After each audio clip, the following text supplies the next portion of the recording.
Olá pessoal, então agora a gente vai começar para valer. E aí a gente vai primeiro começar com a questão da conversão para a gente retomar isso e entrar no discurso do Jihá sobre o texto bíblico, tá? Então, eu estou aqui na página 20 do Mentira Romântica e Verdade Romanesca, que é o quê? O primeiro livro do René Girard. Quem é René Girard? Um pensador francês muito importante, ainda pouco conhecido no Brasil. O que ele fez durante a vida toda? Refletiu sobre a violência e a compaixão. Em que áreas? Na área da literatura, na área da antropologia e na área da psicologia e dos estudos bíblicos, principalmente, né? Esses três primeiros livros aqui, eles edificam a teoria do Girard. Mentira Romântica, Verdade Romanesca, de 1961, A Violência e o Sagrado, de 1972, e Coisas Ocultas desde a Fundação do Mundo, de 1978. É isso, né? Deixa eu ver se eu decorei. É isso mesmo, 78. Então, qual é o percurso que o Girard faz aqui na teoria dele? Primeiro, ele começa dando um curso nos Estados Unidos de literatura francesa. Ele é convidado para dar esse curso lá nos Estados Unidos. E ele começa a ler os escritores modernos, canônicos, né, franceses e também outros. Ele lê muito, aqui é o Miguel de Cervantes, né, o Dom Quixote, aqui é o Proust, aqui é o Dostoiévski. Ele faz estudos brilhantes, principalmente específicos, né, do Dostoiévski e do Shakespeare, que eu comentei aqui. São escritores que conseguiram aí descrever de forma quase que obsessiva essas relações humanas e os seus lados sombrios e como é que essas dinâmicas acontecem no interior dos personagens e na relação deles.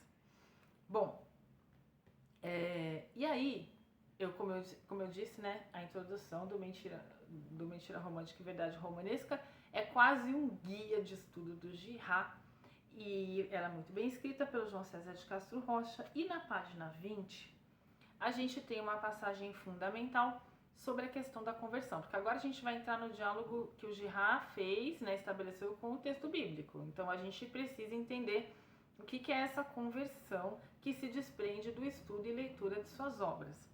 Então a gente tem um esclarecimento importante, refere-se ao conceito de conversão.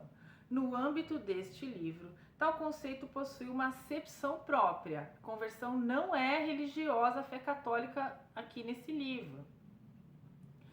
E não se confunde necessariamente com o gesto religioso. Vejam, não se confunde necessariamente. O que isso quer dizer? Quer dizer que uma pessoa pode muito bem tomar consciência ou conhecimento da teoria mimética e se converter. Fala, nossa, isso tem tudo a ver. Eu adorei essa explicação sobre a Bíblia e eu adotei isso para minha vida. Agora eu vou me relacionar pessoalmente com Deus no trono, Jesus, né? Nessa espiritualidade específica, e eu vou dedicar minha vida a essa doutrina. Pode ser que isso aconteça, mas também pode ser que a pessoa leia René Girard e fala, bacana, um insight antropológico muito interessante, porém meio exagerado, e vou pegar isso pra mim só aqui uma parte, ou não, que interessante, mas isso não vai mudar a minha fé, ou o meu ateísmo, né?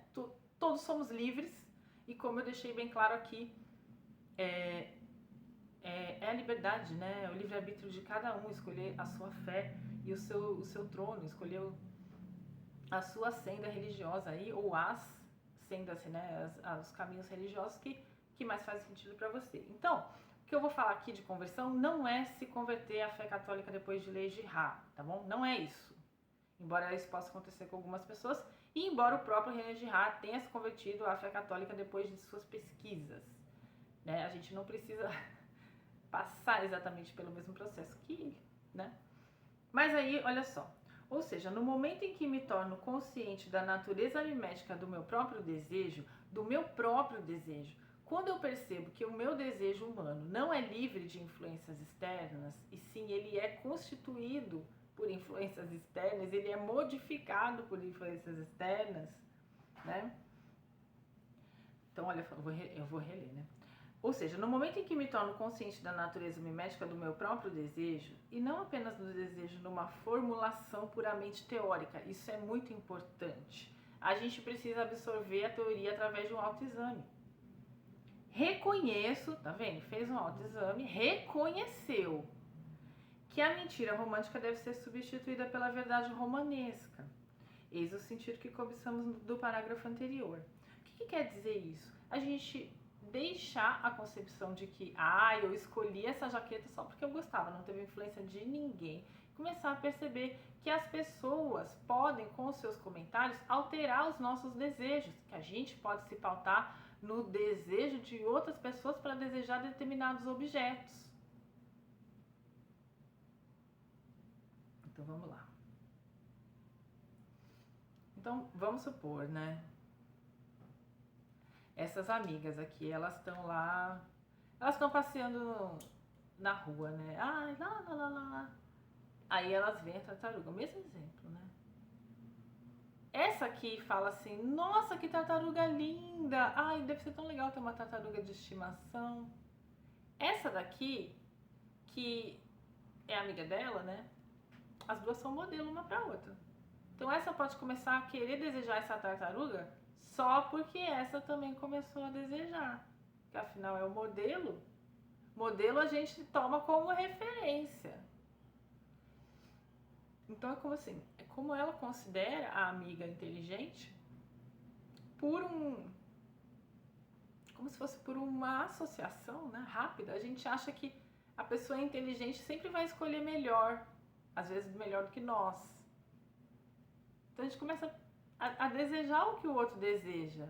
E isso vai gerar conflitos, porque você começa a disputar o mesmo objeto, né? Aí essa fala, não, eu vi primeiro a tartaruga. Não, mas eu sempre quis tartaruga, eu quero comprar. E aí elas brigam que só tem uma tartaruga na loja, que é o exemplo do James Ellison sobre a jaqueta do Tom Cruise nesse livro aqui.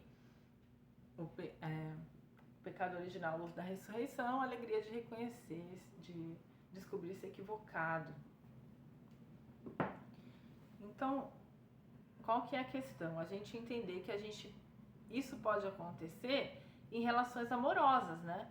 Então são dois amigos que sempre estão juntos, um começa a gostar da Adriana e o outro que nunca tinha achado a Adriana interessante começa a desejar a Adriana, porque ele vê que o amigo está desejando, então ele pensa, aquele cara deve ter visto alguma coisa na Adriana que eu não vi. E aí começam os triângulos amorosos, e nisso as pessoas podem inclusive se matarem em duelos, se for lá século XVIII, XIX, sei lá. Ou então terminarem amizades, né? Então, na hora que a gente entende que a gente começa a cobiçar outras coisas por causa das pessoas, mediados, né, por essa relação com o modelo, a gente começa a observar e poder refrear. Putz, eu não vou disputar a tartaruga, deixa ela comprar. Ai, amiga, se você gostou, compra. Entendeu? Essa aqui, na hora que a outra desiste do objeto, pode falar assim, deixa, amiga, nem queria. Porque as coisas mudam, né? É uma dinâmica muito doida. Então, assim, o que quer dizer essa dinâmica muito doida? O meu desejo como sujeito pode aumentar, parar, diminuir, de acordo com o que o meu modelo acha daquele objeto. Percebem? E a gente não disputa só uma tartaruguinha de estimação, uma bolsa. A gente disputa fama, prestígio social, um cargo público, um status numa turma, o afeto de alguém, né? Então é sempre interessante a gente perceber como é que acontecem essas dinâmicas, né? Então olha a questão, quando a gente reconhece que o desejo é mimético, né? E que a gente se influencia por outras pessoas para começar a desejar algo ou para parar de desejar algo, acontece o quê?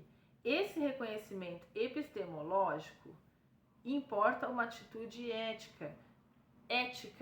Na medida do possível, buscarei evitar as rivalidades decorrentes do desejo mimético.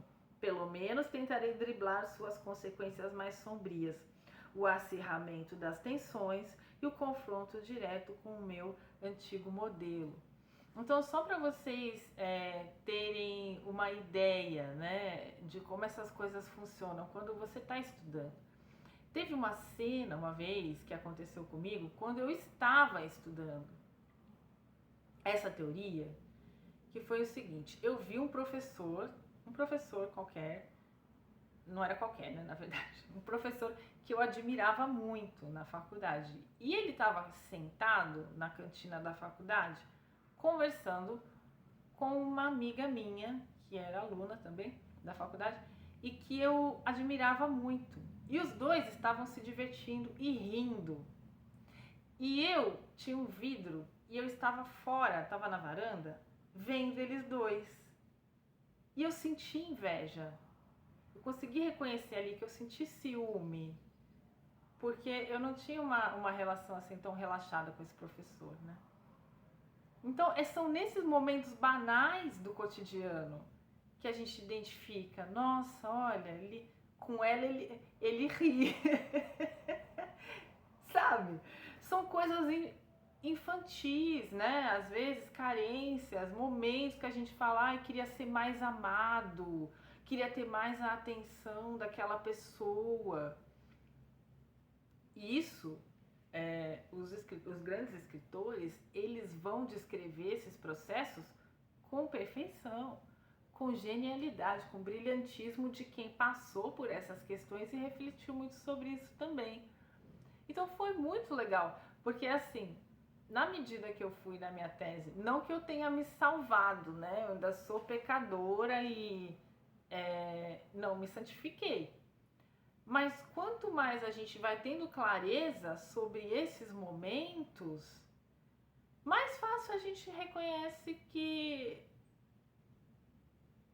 não é que a gente vai escapar desses sentimentos baixos, né? Não é que a gente vai escapar, eles aparecem, né? Mas a gente vai entender de onde eles vieram, a gente vai entender que eles estão acontecendo, né? Eu tive uma amiga, por exemplo, no programa, né, quando a gente estava estudando René Girard, que eu achava ela muito inteligente, né? E aí a gente se tornou grandes amigas, né? E eu já estava pensando sobre essas questões da competição e da inveja e tudo isso, né? Porque isso tomou anos da minha vida, né? Assim. E aí um dia eu brinquei com ela, eu falei assim, nossa amiga, quando eu te conheci eu falei, eu vou ter que ser amiga dela. Eu não posso entrar em rivalidade com uma colega minha que estuda isso, né, que eu tanto gosto, que é justamente estudar como você sai da rivalidade, como você toma consciência. Então é muito interessante, é isso que o João César está falando um pouco aqui, né? Ele está falando o quê? Olha, você reconhecer que você tem esses sentimentos de orgulho, de vaidade, de inveja, de ciúme, de ódio, de raiva, de rancor e ressentimento, na hora que você reconhece, você ilumina. Você admite o seu BO. Nossa, isso é meu. Por que eu tenho que ficar infeliz com a felicidade do professor e da aluna ali que estavam conversando? Não é bonito eles estarem conversando, né? Por que eu não posso ficar feliz e falar, nossa, que legal, eles estão se divertindo, né? Estão trocando alguma ideia ali bacana. Também posso ter esses momentos. Talvez não com essa pessoa agora, mas com outras. Mas que bom que eles estão tendo, né? É difícil a gente chegar nisso, né? Na hora dá aquela raiva. Ah, ri comigo também. E a gente tem que rir dessas coisas, né? Porque é um pouco trágico, mas enfim, faz parte a gente reconhecer. Então é por aí que vai a conversão. É a gente fazer esse exame de consciência para a gente ir identificando onde que eu quis me provar superior, onde eu me senti inferior a tal pessoa, onde eu fiquei com raiva, com inveja, com ciúme, com vontade de me vingar, com ódio. Isso é real? Isso tem base? Eu sei todas as peças, né? Essa é principalmente a pergunta, né, que faz a gente entender que a gente não sabe de tudo, portanto a gente também não tem como julgar. Muitas vezes, né? Bom, então tá. Então é isso, a gente vai estudando René Girard, a gente vai vendo como é que a gente se mergulha nesses sentimentos baixos na relação com as pessoas e como a gente também pode tomar consciência disso e evitar conflitos diretos com os nossos modelos, como está aqui na página 20 explicado. Então a conversão de que A gente está falando agora, né, de que eu estou falando agora, é uma conversão que é mais essa identificação dos nossos sentimentos baixos da zona sombria da mediação. Zona sombria, sentimentos sombrios, né, não positivos, da mediação, da relação com as pessoas, evidenciada nessa importância que o modelo tem pra gente, né? Ou seja, as pessoas são modelos pra gente. Então vamos lá. E aí, depois de tudo isso, como é que o Gerard vai ler a Bíblia? Vamos pro que importa, né? Bom, será que eu vou conseguir ler tudo isso? No capítulo 1, o Gerard fala assim, olha, é preciso que o escândalo aconteça. E aí ele começa o livro assim. Um exame atento mostra que na Bíblia e nos Evangelhos existe uma concepção original e ignorada do desejo e seus conflitos. Está falando que a Bíblia fala de desejo. Vamos ver como é que é isso. Para apreender sua antiguidade, podemos remontar ao relato da queda no Gênesis, ou à segunda metade do Decálogo, inteiramente consagrada à proibição da violência contra o próximo. O sexto, o sétimo e o oitavo e nono mandamentos são tão simples quanto breves. Eles proíbem as violências mais graves por ordem de gravidade. Não matarás, né? Muito mais grave, a mais grave de todas é matar alguém. Não matarás. Não cometerás adultério, ou seja, não ficarás com a mulher do próximo, objeto de desejo do seu modelo. É a mulher dele. Não matarás, o que é matar o outro? É quando a rivalidade chega na pior forma dela, que é o assassinato. Não roubarás. O que é não roubarás, gente? Não pega um negócio que é do outro, não é seu. A mulher é do outro no adultério, não é seu. Não matarás. A vida é do outro. Não pega essa vida do outro e mata ela. Não pega essa mulher do outro e cobiça ela e deseja ela. É do outro. Não rouba objetos que são do outro. Tá vendo como é tudo a disputa? Não levantarás falso testemunho contra o próximo. Não fale o que você não sabe sobre o outro. E aí, cara, só vai ficando melhor. Esse livro é incrível. O 10º e último mandamento diferencia-se nitidamente dos que o precedem, seja por seu tamanho, seja por seu objeto. Em vez de proibir uma ação, ele proíbe um desejo. Olha as coisas que o Gerard vai lendo sobre a Bíblia, né? Não cobiçarás a casa do teu próximo. Não desejarás a mulher, nem a sua mulher, nem o seu escravo, nem a sua escrava, nem o seu boi, nem o seu jumento, nem coisa alguma que pertença a teu próximo. Gente, se vocês não lembrarem do desejo mimético aqui, começa a assistir o curso de novo. Porque essa é a hora que cai a ficha toda, né? De você estar estudando, a gente tem tendência de desejar objetos que os nossos modelos, os outros, desejam ou possuem. A gente tem uma tendência, pelo caráter fundamentalmente mimético do desejo humano, de desejar objetos que outras pessoas desejam. Esses objetos podem ser a mulher do outro, pode ser a casa do outro, o jumento, o escravo, qualquer coisa do outro, a posição social do outro, o cabelo do outro, o carisma do outro, entendeu? Apesar de não serem enganosas, as traduções modernas lançam os leitores numa falsa pista. O verbo cobiçar sugere tratar-se aqui de um desejo fora do comum, um desejo perverso, reservado aos pecadores, empedernidos. Mas o termo hebreu traduzido por cobiçar significa simplesmente desejar. É ele que designa o desejo de Eva pelo fruto proibido, o desejo do pecado original. A ideia de que o decálogo consagraria seu mandamento supremo, mais longo de todos, a proibição de um desejo marginal, reservado a uma minoria, não é muito verossímil. Ou seja, o 10º mandamento provavelmente é bem importante, né? O 10º mandamento deve tratar do desejo de todos os homens, do próprio desejo. Se o decálogo proíbe o desejo mais frequente, será que não mereceria a censura que é dirigida de forma quase unânime pelo mundo moderno às proibições religiosas? O 10º mandamento não sucumbiria à tentação gratuita de proibir a esse o ódio irracional pela liberdade que os pensadores modernos condenam na religião em geral e na tradição judaico-cristã em particular?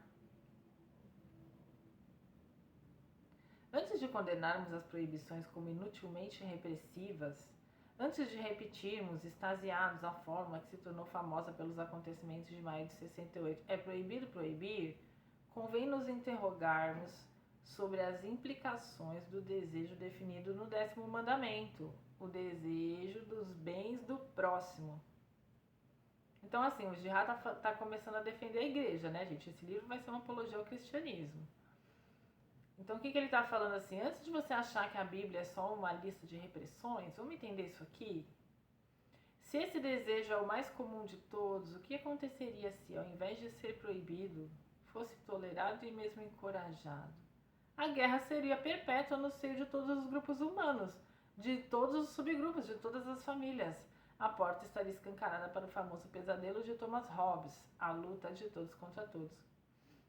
Para pensar que as proibições culturais são inúteis, como repetem sem muita reflexão os demagogos da modernidade entre aspas, é preciso aderir ao individualismo mais extremo, aquele que pressupõe a autonomia total dos indivíduos, ou seja, a autonomia de seus desejos. Em outros termos, é preciso pensar que os homens tendem naturalmente a não desejar os bens do próximo. Então ele está dizendo que essa proibição não deseja a mulher do próximo, nem seu jumento, nem sua escrava, nada do que é do outro.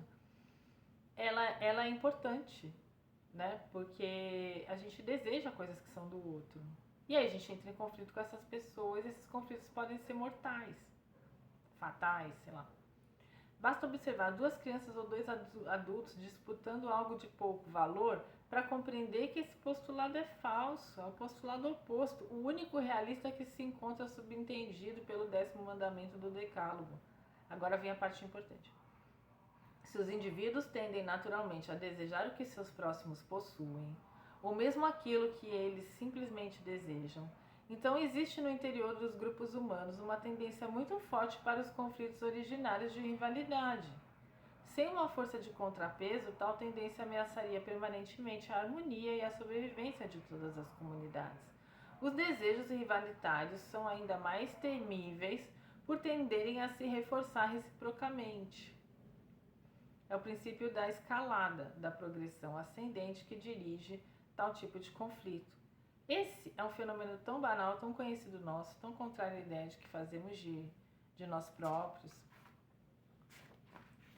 e por conseguinte tão humilhante que preferimos afastá-lo de nossa consciência e fingir que ele não existe, mesmo sabendo que isso não é verdade. Essa indiferença com relação ao real é um luxo que as pequenas sociedades arcaicas não podiam se oferecer. O legislador que proíbe o desejo dos bens do próximo está tentando resolver o problema número 1 de qualquer comunidade humana, a violência interna. Então, o que ele está falando assim? Aqui, né? Ele está falando assim, olha, esse 10º mandamento que fala assim, não deseja o que é do próximo, ele é importante. Porque o desejo é, na visão do Girard, fundamentalmente mimético. Ou seja, muitas vezes a gente entra em conflitos com as pessoas por banalidades, né? Porque a gente acha que a pessoa copiou a nossa ideia. Pode ser que tenha copiado, né, gente? Mas deixa eu ver um exemplo melhor. A gente acha que a pessoa às vezes está cobiçando o nosso namorado, cobiçando o nosso cargo, invejando a atenção que a gente recebe de alguém, ou a gente está invejando a atenção, né, que essa pessoa recebe de outra pessoa. E aí, quando a gente começa a disputar os mesmos objetos, isso tende a escalar. Esse que é o problema. A gente entra numa disputa, a gente não sabe parar a disputa e falar, nossa, não, vamos parar agora, porque afinal nós estamos sendo movidos pelas redes da mediação devido ao caráter fundamentalmente mimético do nosso desejo humano. A gente não fica assim. A gente fala, agora que ele me deu um soco, eu vou dar 2. Agora que ele, sei lá, escreveu um artigo, eu vou escrever 2. Sabe assim? sei lá, enfim, rivalidades, né? Ele me fechou aqui no trânsito, eu vou lá na frente, eu vou fechar ele. Assistam Relatos Selvagens, que é um filme que ilustra muito bem, né, essas questões. Então, assim, olha, então aí, como é que é essa questão? Né? Ao lermos o 10º mandamento, temos a impressão de assistir ao processo intelectual de sua elaboração. Para impedir que os homens lutem entre si, o legislador busca, em primeiro lugar, proibir-lhes todos os objetos que eles incessantemente disputam. E aí ele faz até a lista, né? No entanto, logo percebe que esses objetos são excessivamente numerosos e que a sua enumeração é impossível, porque toda hora a gente está querendo alguma coisa que é do outro, o nariz do outro, a alegria do outro, ter a família que o outro tem, ter o namorado que o outro tem, ter o cargo que o outro tem. Somos invejosos, gente, saca? Por isso que essa teoria é importante, pra gente identificar o que a gente está invejando da pessoa e, lançando luz sobre isso, evitar entrar em conflitos diretos com ela. O que mais? Então, aí a pessoa, né, ela vai lá, não deseja o burrico, não deseja o escravo. O Girard acha que é assim. Chegou uma hora que a pessoa fala, aí pode ser muitos objetos que a pessoa não é para desejar do outro, né? Assim, interrompe o procedimento, renuncia a colocar a ênfase nos objetos sempre mutantes e volta-se para aquilo, ou melhor, para aquele que está sempre presente, o próximo, o vizinho, aquele cujos bens é claro que todos nós desejamos. Se os objetos que desejamos sempre pertencem ao próximo, é o próximo, evidentemente, que os torna desejáveis. Em consequência, na formulação da proibição, o próximo deve suplantar os objetos.